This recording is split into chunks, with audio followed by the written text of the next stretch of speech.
সামনে দাঁড়ালে তখনকার কথাগুলো ভেসে উঠবে। তাহলে কি চলে যাবি বাসায়? হ্যাঁ, চলো চলে যাই। কিন্তু চাচা রাগ করবে না? রাগ করলে সে কিছু একটা বলে ম্যানেজ করে ফেলবো। পেছন থেকে মমতাজ বেগম বলে ওঠেন, কি রে, তোরা কই যাবি? চাচি, বাসায় যাবো, একটা জরুরি কাজ পড়ে গেছে। কিন্তু আরমান যে বলল সে যাবার পথে আমাদের নিয়ে যাবে। তুমি না হয় থাকো চাচি, আমরা চলে যাই, খুব দরকার, বুঝলে তো। হ্যাঁ মা, তুমি পরে চাচার সাথে চলে গিও, আমরা বরং আসি। কথাটা বলে মিহিকা সামিরা চলে যায়। দুপুরের দিকে আরমান সাহেব বাড়ি চলে আসে সোজা। বাড়ি এসে ড্রয়িং রুমে দাঁড়িয়ে গলার টাই খুলতে খুলতে মিহিকাকে ডাকে। মিহিকা সবে নামাজ পড়ে উঠে যায় নামাজ রাখতেই আরমান সাহেবের গলার আওয়াজ শুনে তড়িঘড়ি করেই নিচে নামে। মিহিকা নিচে নামতেই আরমান বলে ওঠেন, তোমার সাহস কি দিন দিন বেড়ে যাচ্ছে মিহিকা? তুমি কোন সাহসে কাল সারা রাত বাড়ির বাইরে ছিলে আহিলের সাথে? তোমার তার সাথে এখনো বিয়ে হয়নি, জাস্ট কথাবার্তা চলছে, তোমাকে এখনো এত স্বাধীনতা দেওয়া হয়নি। মিহিকা মাথা নিচু করেই শুধায়, বাবা, তুমিই তো বলেছিলে আহিলকে পরখ করে দেখতে সে সত্যি আমায় ভালোবাসে নাকি, তাই তো? Just shut up. আমি কি তোমায় বলেছি সারা রাত বাইরে কাটিয়ে তাকে পরখ করো? না, আসলে আসলে নকলে কি? সামিরার কাছে তোমার ব্যাপারে খোঁজ না নিলে তো জানতামই না কাল সারা রাত তুমি বাসায় ছিলে না। সরি বাবা, ভুল হয়ে গেছে। আর আমি একটা সিদ্ধান্ত নিয়েছি। আরমান সাহেব মিহিকার কথা শুনে ভ্রু কুঁচকে বলে, কিসের সিদ্ধান্ত নিয়েছো তুমি? আমি চাইছি আমার বিয়েটা খুব শীঘ্রই হয়ে যাক। আরমান সাহেব তপ্ত শ্বাস ফেলে চলে যায়। মিহিকা সামিরার ঘরে এসে সামিরাকে জিজ্ঞেস করে, কি গো আপাই, তুমি জানলে কিভাবে কাল আমি রাতে ঘরে ছিলাম না? ওই তো আহিল ভাইয়ের গাড়ির হর্নে আমার ঘুম ভেঙে গেছিল, জানালা দিয়ে দেখলাম তুই ওনার সাথে কোথাও যাচ্ছিস হেঁটে। তাই বলে বাবাকে বলে দিবা? জানো না বাবা এসব পছন্দ করে না। পছন্দ যখন করে না তাহলে অমন কাজ করো কেন? সে যাই হোক, মুখ ফসকে বেরিয়ে গেছে, এমন ভুল আর করো না কেমন? মিহিকা মাথা নাড়িয়ে হ্যাঁ জানিয়ে আবারও বলে ওঠে, আপাই, আমি বাবাইকে বলে দিছি। কি বলেছিস? বলেছি আমার বিয়েটা যেন তাড়াতাড়ি দিয়ে দেয়।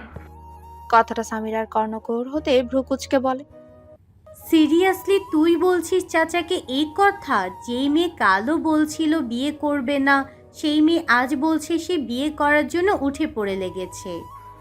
তুমিই তো বলেছিলে বিয়ে একদিন তো একদিন করতেই হবে, এখনই করে নাও। তোর বয়স দেখেছিস, এখনো ইন্টার পাস করিসনি, আবার বিয়ের জন্য লাফাচ্ছিস। তুমিও তো ইন্টার পাস করোনি। তো কি হইছে, আমার বিয়ে পরীক্ষার পর, বুঝলি? সে যাই হোক, আমি আর আয়ুষ ভাইয়ের সামনে যাচ্ছি না। আমার বিয়ে হয়ে গেলে সাদিয়া আপু নির্দ্বিধায় নির্ভয়ে থাকতে পারবে। হ্যাঁ, কথাটা মন্দ বলিসনি। তা বিয়ে কি আহিল ভাই কি করবি? তাকে ছাড়া আর কাকে? ও মাগো, টুরু লাভ। ধুর, কি বলো, তেমন কিছু না। প্রগাঢ় লজ্জায় হয়ে কথাটা বলে মিহিকা। হয়েছে, আর ভাব দেখাতে হবে না, জানি বুঝলে তো। কচু জানো তুমি। বুড়ো আঙ্গুল দেখিয়ে বলে মিহিকা। তবে রে, বড় বোনকে বুড়ো আঙ্গুল দেখাচ্ছিস? কথাটা বলে মিহিকার পেছন ছুটে সামিরা। এরই মধ্যে কেটে যায় 2 সপ্তাহ। এই 2 সপ্তাহে অনেক কিছুই বদলে গেছে। আয়েশা সাদিয়ার ছোট্ট করে বউ ভাতের অনুষ্ঠান হয়েছে। 1 সপ্তাহ আগে আহিলের ফ্যামিলি এসে মিহিকা আর আহিলের বিয়ের ডেট ফিক্সড করে গেছে। আরমান সাহেব এত তাড়াতাড়ি বিয়ে দিতে চাচ্ছিলেন না, মিহিকাকে আরো পড়াতে চাচ্ছিলেন। কিন্তু আহিল আর আহিলের বাবা মায়ের জোর করায় আর মিহিকাও সম্মতি দেওয়াতে বিয়ে দেওয়ার জন্য রাজি হন তিনি। সাহিল আর আরশিয়ার সম্পর্কেও অনেকটা উন্নতি হয়েছে। সাহিল খুব একটা ভালো না বাসলেও আরশিয়ার যেন কোনো কিছুতেই কষ্ট না পায় সেদিকে অনেক খেয়াল রাখে। আরশিয়ার ভালো মন্দ নিয়ে ভাবে সে। এর মধ্যে একদিন আরশিয়া সজীবের ব্যাপারে খোঁজ নিলে জানতে পারে সজীব বিদেশ চলে গেছে। সজীবের বাবা খুবই অসুস্থ। মেয়েকে আজকাল আহিলকে চোখে হারায়। প্রতিদিন রুটিন হয়ে গেছে প্রায় মধ্যরাত অবধি কথা বলার। এই তো 4 দিন বাদেই তাদের বিয়ে। আহিল মেহিকার বিয়ের খবর শুনে অভি আফসোসে মরে যাচ্ছে। কেন সে সেদিন বড় গলায় বলল 5 মাস পর বিয়ে করবে। আয়ুষের ভাবভঙ্গি দেখে সাদিয়া কিছুই বুঝতে পারছে না। আদৌ কি আয়ুষ মিহিকাকে ভুলতে পারবে? সংসার তো ঠিকই করছে, কিন্তু মনে কি আদৌ জায়গা করে নিতে পেরেছে? দেখতে দেখতে মিহিকার বিয়ের দিনও চলে আসলো। ধুমধাম করে হচ্ছে না, আবার খুব ছোট করেও হচ্ছে না, মোটামুটি আকারে বিয়েটা হচ্ছে। মিহিকা পার্লার থেকে সেজে এসেছে। খুব একটা গর্জিয়াস সাজ না, এমনিতেই তো মিহিকা শ্যামলা, তার উপর তার এই সাদামাটা সাজ একদম নজর কেড়ে নেবার মতো। মিহিকা নিজের রুমেই বসে আছে বিছানায়, আর তার ড্রেসিং টেবিলের সামনেই দাঁড়িয়ে সামিরা আর আরশিয়ার সাজ দেখছে। সে কখন থেকে দুটো মিলে সাজছে, এদের সাজই হচ্ছে না। মিহিকা এবার না পেরে বলে উঠল, কি গো আপু, তোমাদের কি সাজ হলো? বিয়ে হচ্ছে আমার, তোমাদের না, এত সেজে কি করবা? সামিরার মুখে ব্লাশ অন করতে করতেই বলে, এই চুপ থাক, লজ্জা করছে না? বড় বোনের আগে বিয়ে করে নিচ্ছিস, আর তোর বিয়েতে সাজবো না তো কার বিয়েতে সাজবো? একদম ঠিক বলেছিস সামিরা, তুই নিজের বিয়েতে তো সাজতে পারলাম না, তোর বিয়েতে সাজবো। কথাটা বলে মিহিকার দিকে তাকাতে নিলে দেখে মিহিকার মুখ ভার। আরশিয়া মিহিকার পাশে বসে বলে, সরি, আসলে আমি তোকে হার্ট করে কথাটা বলতে চাইনি। মিহিকা হেসেই বলে, না আপু, আমি হার্ট হইনি তোমার কথায়। যা হয় ভালোর জন্যই হয়। সেদিন বিয়েটা না ভাঙলে আহিলকে কি করে পেতাম আমি, বলো তো? সত্যি হার্ট হোসনি তো? একটুও না। এরই মধ্যে সাদিয়া এসে হাজির হয়। দরজা দিয়ে ঢুকতে ঢুকতে বলে, কই রে আমার সব ননদিনীরা, তোমাদের কি হলো সাজ? কথাটা বলে মিহিকার পাশে এসে বসে। মিহিকার মুখটা উঁচু করে বলে, বাহ, আমার ননদিনীকে তো একদম মিষ্টি পরীর মতো লাগছে। তোমাকেও খুব সুন্দর লাগছে সাদিয়া আপু। বললেই হলো নাকি? বিয়ের কোণে তো তুমি, সবাই আজ তোমার দিকে চেয়ে থাকবে, আমাকে কি কেউ দেখবে নাকি? খানিকটা মন খারাপের ভান করেই বলে সাদিয়া। সাদিয়ার কথা শুনে সামিরা বলে ওঠে, আই হাই ভাবি, কি বলো? আমার আয়ুষ ভাই আজ নির্ঘাত হার্ট অ্যাটাক করবে তোমারই রূপ দেখে। কচু করবে তোমার ভাই, গিয়ে দেখো কোন চেপাই গিয়ে বসে আছে। সে যাই হোক, এই মিহিকা আমার নন্দাইকে ফোন করিয়েছিল নাকি? মিহিকাকে হাত দিয়ে বাহুতে ধাক্কা মেরে বলে। মিহিকা খানিকটা লজ্জা পায়, মুখে হাসির রেখা টেনেই বলে, হ্যাঁ দিয়েছিল, ঘন্টাখানেক আগে। ও, তোমার ফোন দাও তো, সেলফি তুলি। কথাটা বলে মিহিকার ফোনের জন্য হাত বাড়ালে মিহিকা ফোনটা দেয়। মিহিকার থেকে ফোন পেয়ে সাদিয়া সোজা ফোন কলে গিয়ে আহিলের নাম্বারে ডায়াল করে। ওপাশ থেকে আহিল ফোন ধরে। সাদিয়া কোনো কথা না বলে ফোনটা লাউড স্পিকারে দেয়। আহিল ওপাশ থেকে হ্যালো বলতেই মিহিকা সাদিয়ার থেকে ফোনটা কেড়ে নিতে গেলে সাদিয়া ফোনটা সরিয়ে ফেলে। ওদিকে বারবার হ্যালো বলার পরও যখন মিহিকার আওয়াজ ভেসে আসে না, তখন আহিল খানিকটা আন্দাজ করে যে কিছু একটা হচ্ছে ওখানে। আহিল গলা খাকারি দিয়ে বলে, ফোনের ওপারে যে মিহিকা নেই সেটা আমি বুঝতে পেরেছি, তা কে আছেন সেটা বলুন। সাদিয়া বলে উঠে, আমি মিহিকার ভাবি বলছি গো নন্দাই। ও সাদিয়া ভাবি নাকি? হ্যাঁ। মিহিকাকে দিন ফোনটা। না, দেওয়া যাবে না, আমার সাথে কথা বলেন। আপনার সাথে কি কথা বলবো? সাদিয়া কিছু বলতে নিবে, আর তখনই মিহিকা এসে ফোনটা কেড়ে নিয়ে ব্যালকনিতে চলে যায়। মিহিকা ফোনটা কানে নিয়ে আকুল হয়ে শুধায়, আপনি আসবেন কখন? এই তো ব্ল্যাক হর্নেট বের হব। আচ্ছা ভিডিও কল দিই, তোমায় খুব দেখতে ইচ্ছে করছে। আপনি আসুন, আপনার অপেক্ষায় আছে আপনার এই ব্ল্যাক হর্নেট। তখন না হয় দেখে দু চোখের তৃষ্ণা মেটাবেন। আহিল মুচকি হেসে বলে, অপেক্ষার প্রহর যে কাটতে যাচ্ছে না হর্নেট, একটু দেই না ভিডিও কল। না বললাম তো। ফুল বনে ফোটে কত ফুল, ভ্রমর মধু আহরণে থাকে ব্যাকুল, মধু আহরণে ভ্রমর তৃপ্ত হয়, ফুল অজান্তেই কত সুবাস ছড়ায়। তুমি ফুলের মতো সুবাস ছড়াও, অজান্তেই আমার মনটা কেড়ে নাও, ভ্রমর হয়ে ছুটি তোমার পানে, সারা দাও বধুয়া আমার আহ্বানে। আহিলের এমন কবিতা শুনে মিহিকা হেসে ফেলে। মানুষটা সত্যি অন্যরকম। এভাবে আরো টুকটাক কথাবার্তা বলে ফোনটা রেখে দেয় মিহিকা। পেছনে ঘুরতে নিলে তিনজনকে দেখে ভরকে যায়। মিহিকা তাদের পাশ কাটিয়ে ঘরে গিয়ে বিছানার এক প্রান্তে বসে পড়ে। সামিরা, সাদিয়া, আরশিয়া আরো কতক্ষণ মিহিকার সাথে গল্প করে বাইরে চলে যায়। মিহিকা একলা ঘরে বসে টেবিল থেকে ডায়েরি বের করে হাতে কলম নিয়ে কিছু একটা লেখার উদ্যত হয়। প্রায় 7 মাস পর আজ আবার মিহিকা ডায়েরি লিখতে বসলো। শেষ লিখেছিল যেদিন এসএসসি পরীক্ষায় A+ পেয়েছিল। সেদিন তার মাকে উদ্দেশ্য করে ডায়েরিতে 2-1টা শব্দ লিখেছিল। আজ আবার লিখতে বসেছে।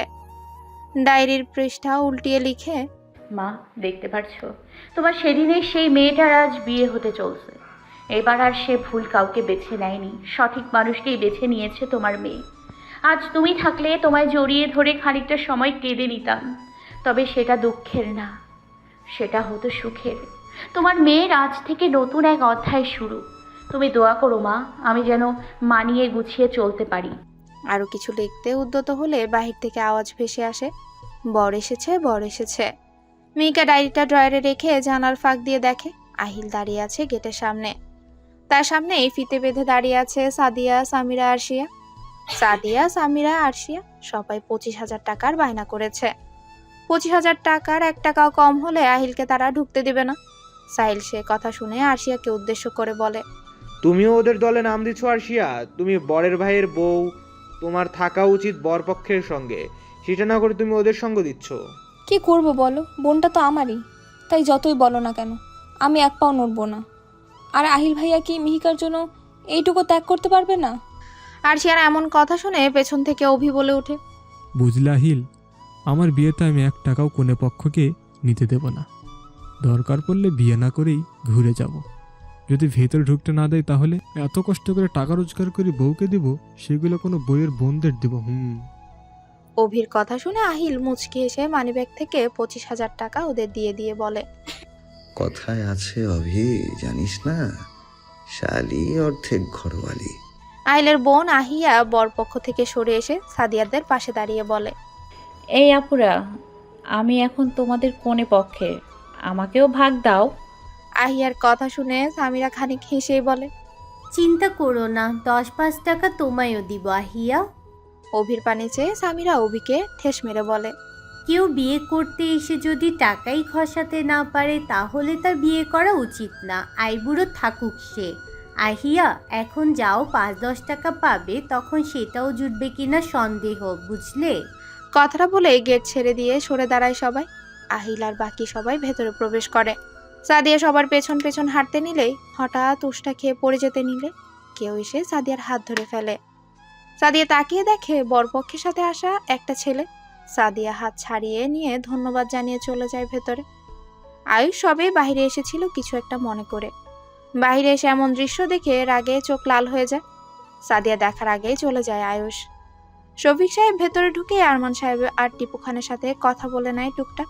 এরই মধ্যে কাজী তাড়া দেয় মিহিকাকে আনার জন্য। আরমান সাহেব সাদিয়া, সামিরা, আরশিয়া আর মমতাজ বেগমকে পাঠায় মিহিকাকে আনার জন্য। সাদিয়া সিঁড়ি দিয়ে মিহিকাকে ধরে আনা আমায়। আহিল সবে টিস্যু দিয়ে মুখ মুছতে যাচ্ছিল। সিঁড়িতে চোখ যেতেই হৃদস্পন্দন ওঠানামা বেড়ে যায় তার। কি অপরূপ লাগছে ব্লু কালার লেহেঙ্গায় সাদামাটা সাজে, অপসরীর থেকে কম না। সাদিয়া মিহিকাকে এনে আহিলের পাশে বসিয়ে দেয়। সাদিয়া পেছন ঘুরে আসতে নিলেই কারোর সাথে ধাক্কা খায়। পেছন ঘুরে দেখে তখনকার সেই ছেলেটাই।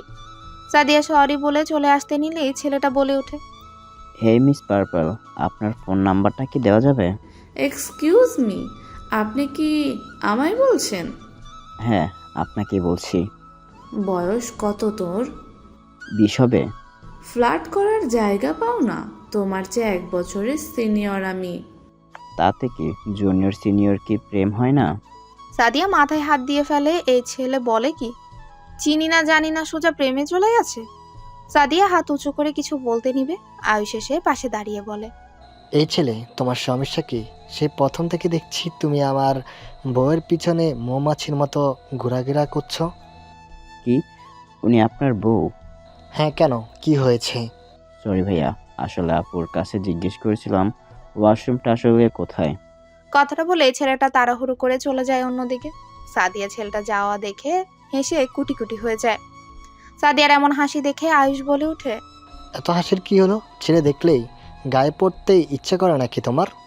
পাঁচিল মেয়ে। আরে আমি কখন গায়ে পড়লাম? ছেলেটা তো আমার পেছনে ছিল। আর তোমার সমস্যা কি? আমি যা ইচ্ছা তাই করি। আমার সমস্যা না মানে? তাহলে কার সমস্যা? বিয়ে করেছি তোমায় অন্য ছেলে গায়ে পড়ার জন্য, দেখার জন্য নাকি? সেম কোয়েশ্চেন তো আমিও রাখতে পারি। মানে কি বোঝাতে যাচ্ছ?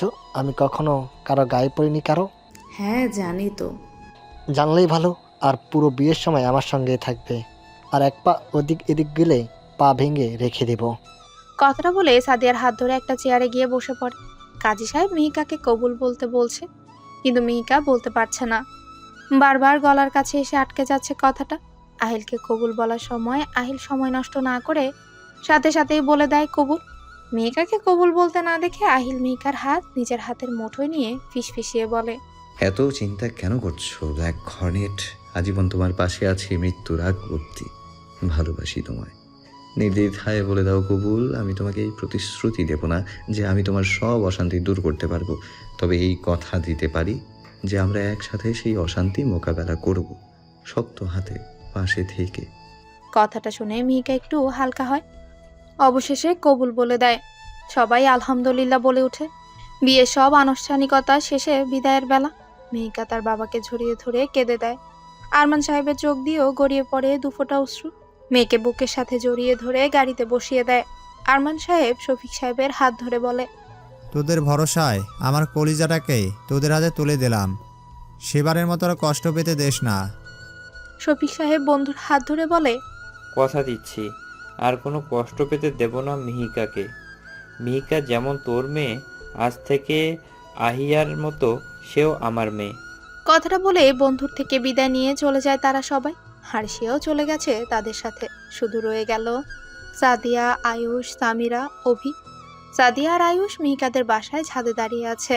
আয়ুষ নিজেও সরছে না ছাদ থেকে, আর না সাদিয়াকেও যেতে দিচ্ছে। সাদিয়া এবার অধৈর্য হয়ে বলে, আর কতক্ষণ এখানে দাঁড়িয়ে থাকবা? নিজেও গেলা না আর আমাকেও যেতে দিলা না। আমার থেকে কি তোমার ওখানে যাওয়াটা জরুরি? সেটা কেন হবে? তোমায় যখন এত পাশে পাশে রাখতে চাচ্ছি, তাহলে এত পালাই পালাই করছো কেন?